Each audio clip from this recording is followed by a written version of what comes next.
Hello, everyone. Thank you, Mariam, for the introduction, and thank you for Al Ain Media and Marketing team for inviting me today, and the Abu Dhabi Chamber. So I will be taking you through a presentation today and how things are changing in the media and marketing worlds. As you can see from the title of our presentation, it's all about adaptive marketing nowadays and how traditional marketing is becoming. Yes. Is that okay? Is that better? Okay, thank you. So as you can see from the title of the presentation, that it's all about adaptive marketing nowadays and how the old ways of doing marketing are becoming more and more obsolete. And that is because of all the digital and technology and data that is available in today's world. And I will take you through that journey with me today and hopefully show you how things are changing in this part of the world, specifically in the Middle East and UAE as well. So I will cover three main points. I will talk about the overview of the region here and how things are changing when it comes to digital and when it comes to data and when it comes to using that data in different ways when it comes to your marketing programs. I will talk about some numbers, of course, on how big the numbers are here in the region, specifically in the Middle East, and how all of that is really bringing us into a new age of media and marketing. So we can no longer rely on the old ways of planning and marketing as well. And that is because people are constantly connected. They're always connected. They're always on is the default status. And that also is being powered by how much the internet penetration is happening around the world. As you can see globally now, 3.2 billion people are connected to the internet. And that number is expected to triple in 2020, all the way to 7.6 billion people. And this is only people. We're not talking about objects. When we go into the objects, currently, 17 billion objects are connected. That is cars, smartphones, smartwatches, toothbrushes, you name it. That number is expected to reach 52 billion people in 2022. So imagine the opportunity on the data that is going to be generated from all these connected objects. That is going to be a massive opportunity for marketeers, for media agencies, and for communication agencies to actually take that data and act upon it and make more relevant conversations with your consumers and with your partners as well. And that is impacting the attention span of consumers. Consumers nowadays, and that's a global average, have an attention span of 8 seconds, if not less. And when youth were asked between 18 and 24 years old, what do you do when you're not occupied? 77% answered that they reach for their phone. And when you look at the older age bracket, which is 65 plus, only 10% would do that, would reach out for their smartphone. So it shows the difference when it comes to different generations in terms of the usage of technology and the adoption of digital. And that is, of course, being powered by the acceleration of mobile technology here in the region. I will show some numbers, how fast UAE, Saudi, and other parts of the Middle East are adopting mobile and smartphone technology. And the opportunities are massive, because everything that is connected to you as a consumer at the end of the day is connected to you through your smartphone. And it's the center of all connectivity, whether it's through apps or through any of the wearables that you have. So let's look at some numbers here in the MENA. So there's 22 million smartphones and tablets here in the region, and 65% of those users are male. This is obviously split between iOS and Android. And when it comes to the impressions that are served on digital, 40% of those impressions are on mobile, and that's 45% higher than anywhere else in the world. So you can see the massive adoption of smartphone usage and data usage here in the region. And smartphone beats any channel in any place. If we look at devices used to read news, stories, and articles, smartphone beats home, beats the office, beats restaurants, beats public places, traveling, and also places of study. Places of study used to be places where we go and read books, but nowadays smartphone is the #1 channel to go to these different, to read these different topics and articles. And the types of content that are consumed on mobile, mainly it's games and apps. However, it is by far followed by video. And we will talk about the importance of video when it comes to this part of the world and how it is important for marketeers to leverage this platform as we move forward into your marketing plans and communication plans. But also consumers are not only using mobile, of course. They're multi-screen, when they're watching TV, they're using their mobile, they're using their tablet or their desktop. And that is a big challenge for marketeers today. It's about how do you actually talk to this consumer when he's flipping between screens all the time, and how to use data to be able to target him more effectively, more efficiently, and not waste your media budgets or marketing budgets. And most of the time, these consumers, when they go into different screens, they are going into social media, which is obviously the topic of today and what it's all about.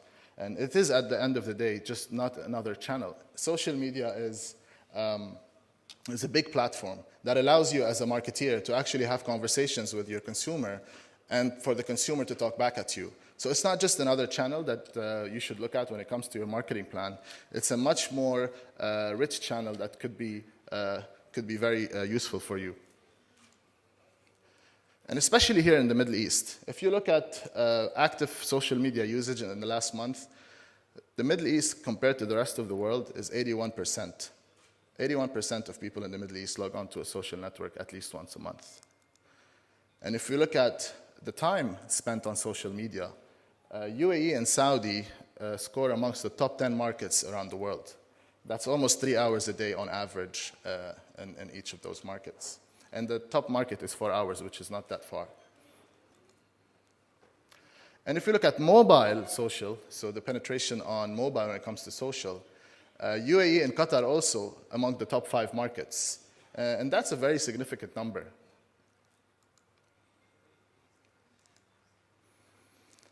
And I'm not surprised by these numbers, because if you can see the adoption, let's take for example Snapchat. The adoption of Snapchat here in the region. The top markets for Snapchat, as you can see, Saudi is number 2 at 16%. And if you look at UAE, it's at 12% of the people who use Snapchat. And similarly for Qatar, it's at 14%. So Snapchat is really a big platform that is recently launched around the world, and it's considered now in the region here one of the top markets of that usage. So talking about video, we mentioned how important video is here in the region. You can see that video is actually, when it comes to Saudi, it comes to UAE and Egypt, is growing massively. And it's not only growing when it comes to the viewability. So you can see 4 million views a day in the UAE. In Saudi, that's 10 million, and Egypt's 4 million. However, the growth of viewability is massive, is exponential. And if you look at the growth on mobile, viewability, or video viewability on mobile, on YouTube, it's growing massively, 111% growth when it comes to mobile video views. And if you look at how we compare against the rest of the world, again, the Middle East is by far the most when it comes to watching videos and the growth of video on mobile and social.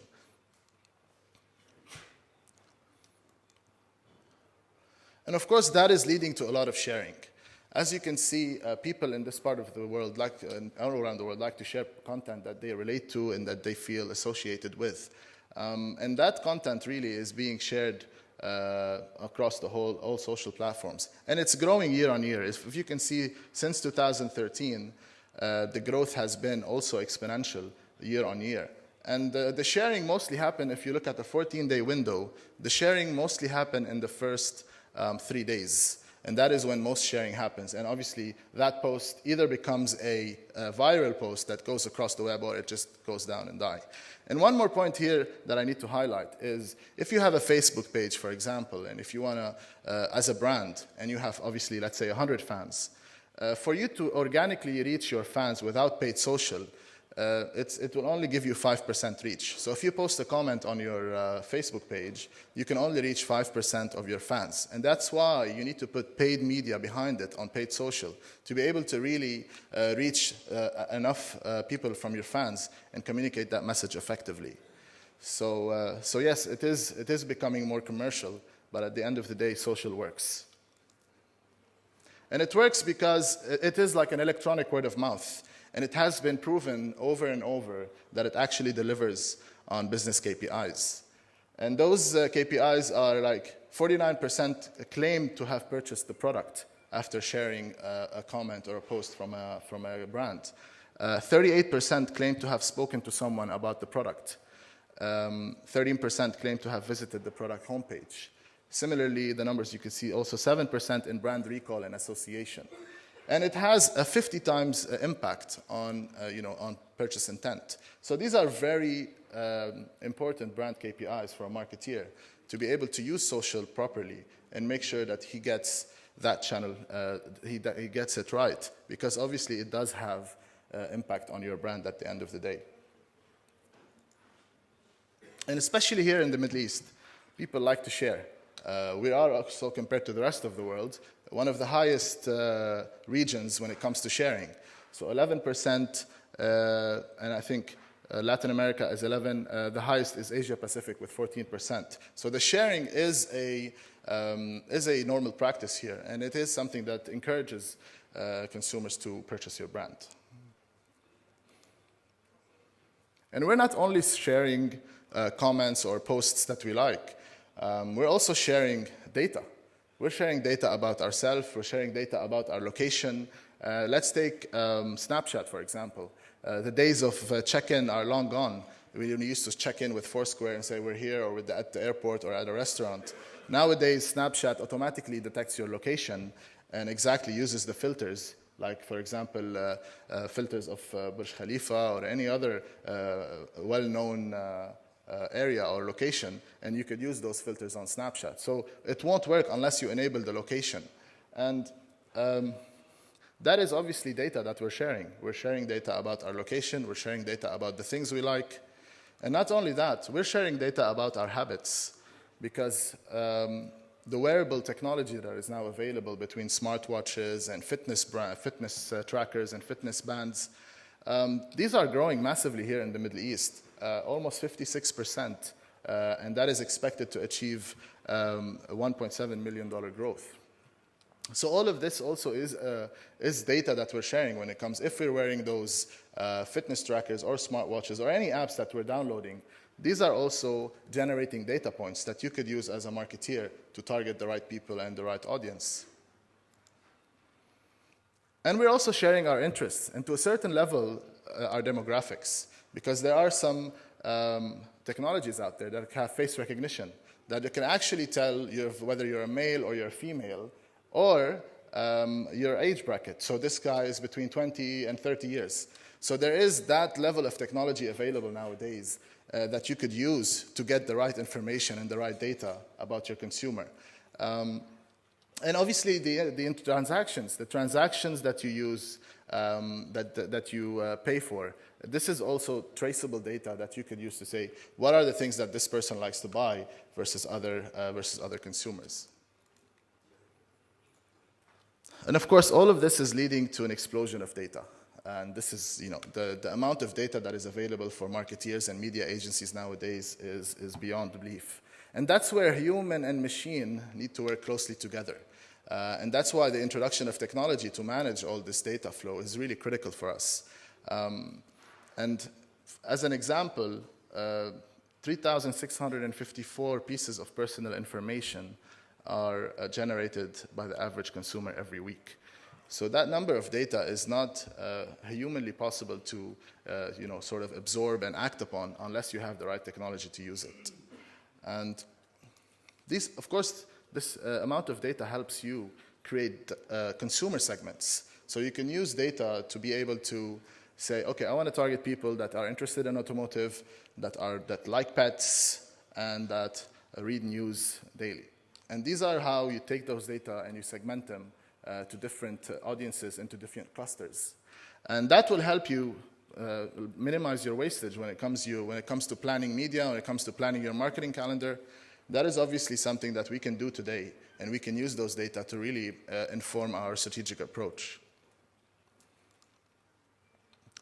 And that way, you're basically making your marketing plan more efficient and much more targeted, and you're capable of also creating other audience profiles on social and other platforms, such as lookalike data. If you know the data segments and the habits and the consumer interests, you can actually use the technology to come and look and crawl the web to find similar consumers. And that's where programmatic comes into play. Programmatic media is basically the tool and the technology that we use to buy automated media, to buy automated digital banners and digital placements. Because you can't use all this data and in real time target all these different consumers unless you have a technology that helps you do that. And this is the technology that helps you do that. It's really about putting those data inputs into that system and telling the system to go and reach out to those people and serve them different ads and different messages. And of course, the benefits of it is it goes without saying. You're being able to serve the right message at the right time to the right person in the right screen. And obviously, this is going to obviously save you a lot of money and make it more efficient for you to reach out to the people that are most likely to buy your brand. So it is a new age of media. You know, the linear way and the traditional way we used to do marketing is now obsolete. And it's all about being able to be adaptive in real time, target different consumers with different messages that are relevant to them, and being able to speak their language as you go through.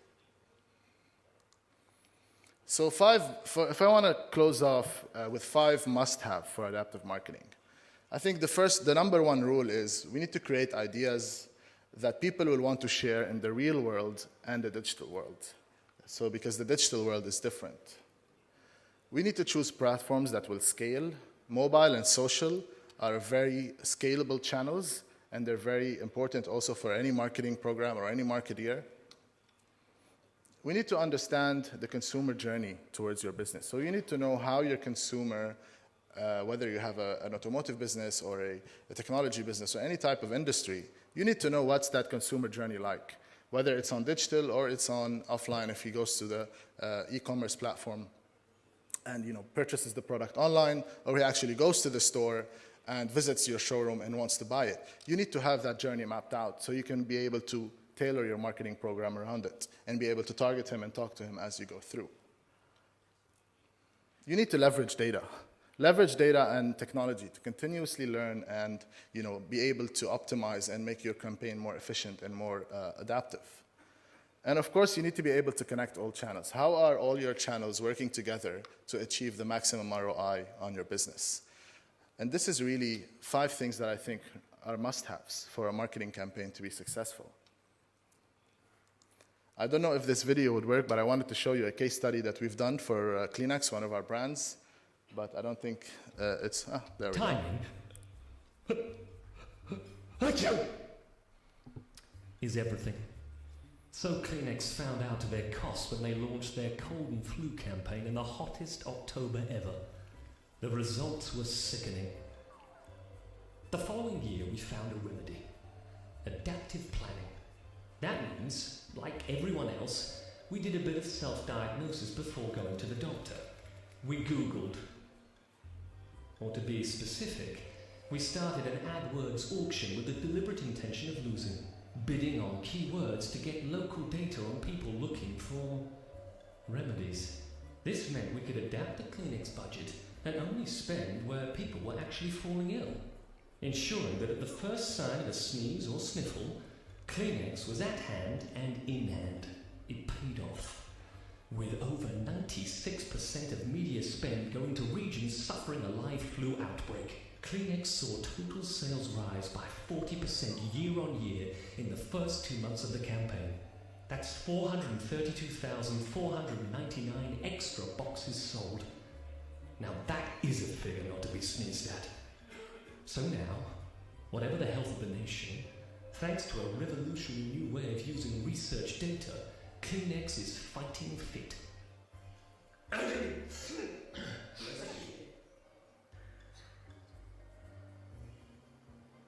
So this was a case study that was done, and the campaign was purely driven by data, targeting regions around the UK that was searching for flu remedies and that was searching for, or there was an outburst of a flu.